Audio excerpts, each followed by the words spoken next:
Good morning, Year 6, and welcome to another instalment of Oliver Twist. I'm going to continue with our story on Chapter 6.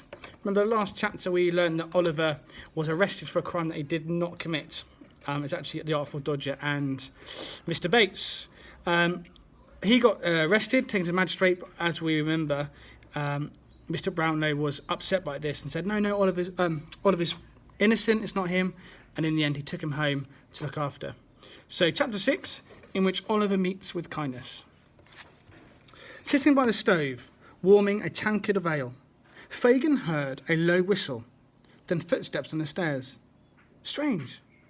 Only 2 pairs of feet. Where was the third? By the time Charlie and the Artful Dodger reached the doorway, Fagin was ready with a curse to throw at them. "Where's Oliver? What's happened to the boy?" he demanded. "Nabbed," said the Artful Dodger. "Nabbed and let off, and taken home by a man he's got robbed by," said Charlie, still laughing at the events of the day. The Artful Dodger knew better than to laugh. "Oliver won't snitch on us," he said uncertainly. "We're his mates." Fool!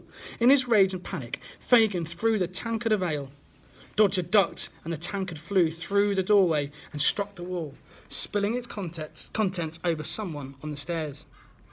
A head appeared, spitting and cursing, and there stood Bill Sikes, like a black squall, his three-day beard dripping ale, his dirty red neckerchief soaked. Behind him, the claws of his surly dog scrabbled on the floor. "Who won't snitch?" demanded Bill Sikes, and the very beams of the attic quaked with terror. Day after day, Oliver lay unconscious. For a whole week, he knew nothing of the spotless bed he lay in, the elegant bedroom, the comfortable house to which Mr. Brownlow had brought him into. The sheets were soft and white, the room was warm and quiet. A doctor came and went, but Oliver, buried beneath illness and fatigue, knew nothing of it. It was as if he had to warm his very way upwards through all the years of weariness and fear, hunger and cruelty. When he first woke, a woman sat at the end of the bed. Bewildered, he watched her through his eyelashes.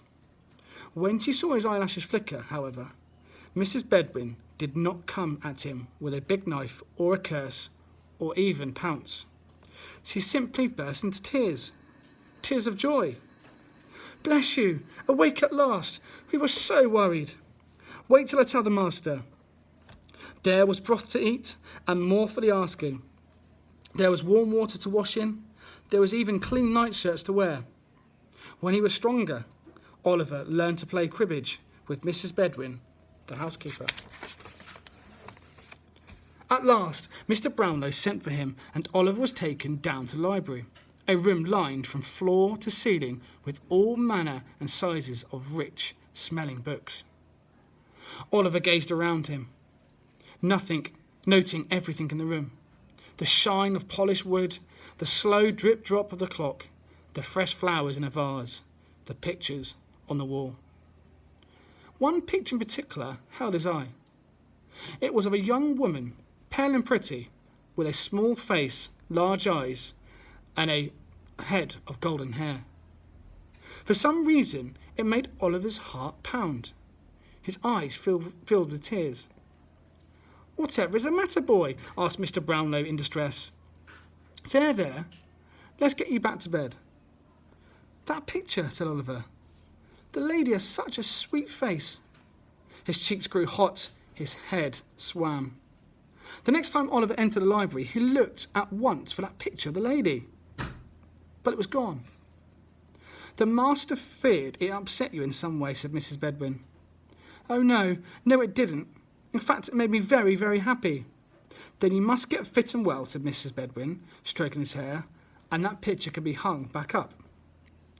The matter of the picture seemed to prey on Mr. Brownlow's mind.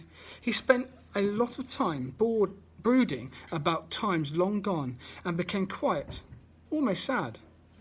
He asked Oliver to recount his whole life's history and listened with patience and sympathy while Oliver told it. Finally, the old gentleman confided sadly in Oliver. "I have put my trust in you, and put my trust in people before, but have been betrayed. Never let me down, Oliver Twist. I don't think my heart could bear it. I never would, bowed Oliver. Not ever. Find him, my dears, said Fagin meanwhile to his army of boys. Seek him up and down, in and out. Dodge about, Dodger. Use your eyes and ears, but find little Oliver, and find him quick. Yeah, find him, Fagin, you mangy old dog, snarled Bill Sykes. Find him before he spills what he knows. That boy could put your head into a noose if he snitched. And your head too, my dear, whispered the old man with an oily, uneasy smile. And yours, because if I go down, we both go down together, you and I. Thank you for listening. I hope you have a lovely weekend and tune in Monday for the next instalment of Oliver Twist. Take care.